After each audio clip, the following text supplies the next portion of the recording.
হাত ব্যান্ডেজে ঝোলানো, সোয়েটারে মোড়ানো, অন্য হাতে ব্যাট।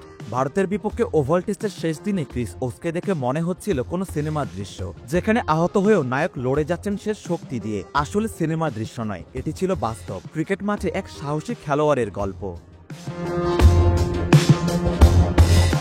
বাঁ-কাঁধের হাড় নড়ে গিয়েছিল, ব্যথায় কুঁকড়ে যাওয়ার মতো অবস্থা। তবু দলকে জেতাতে ব্যাট হাতে মাঠে নামলেন ওকস। হয়তো এটাই ছিল তার টেস্ট ক্যারিয়ারের শেষ ইনিংস। আগামী বছর মার্চে 37-এ পা দেবেন। ইংল্যান্ডের বাজবল দলে হয়তো তার জায়গা হবে না আর।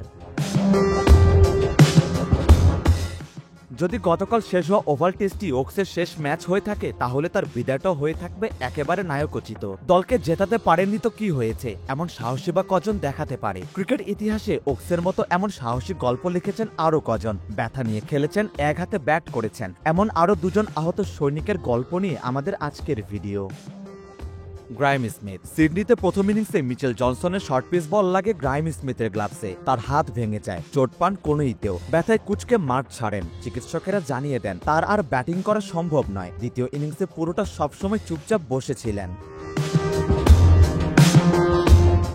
কিন্তু দক্ষিণ আফ্রিকার 9 উইকেট পড়ে যাওয়ার পর দলের হার এড়ানোর চেষ্টায় ব্যথা আর ঝুঁকি উপেক্ষা করে স্মিথ ব্যাট করতে নামলেন। সিডনি ক্রিকেট গ্রাউন্ডে দর্শক, এমনকি অস্ট্রেলিয়ান সমর্থকেরাও উঠে দাঁড়িয়ে করতালি দিলেন। ম্যাচটা অবশ্য অস্ট্রেলিয়াই জিতেছিল, তবে মন জিতেছিলেন grime Smith. Tamim Iqbal. 2018 Asia cup. শ্রীলঙ্কার বিপক্ষে ইনিংসের শুরুতেই তামিমের হাতে সজোরে লাগে বল, আঙুল ভেঙে যায়, সঙ্গে সঙ্গে হাসপাতালে পাঠানো হয়। সবাই ভেবেছিল তামিমের টুর্নামেন্ট শেষ, কিন্তু 2 ঘন্টা পর সবাইকে চমকে দিয়ে মাঠে ফিরে এলেন তামিম ইকবাল। কাটা গ্লাভস পরে আঙুল বের করে ব্যাটিং করলেন এক হাতে। ব্যথা পাওয়ার আগে 3 বলে 2 করেছিলেন। নবম উইকেট পড়ার পর আবারও নেমে খেলেছেন একটি বল, আউট হননি। মুশফিকুর রহিমের ঝড়ো ব্যাটিংয়ের সুবাদে তাদের শেষ উইকেট জুটিতে যোগ হয়েছিল 16 বলে 32 রান। বাংলাদেশ ম্যাচটা জিতেছিল 137 রানে।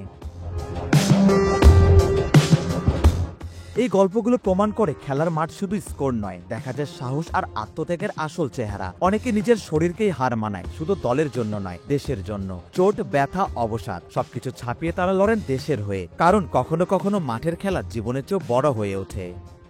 সারোয়ার সেতু, জুডি স্পোর্টস।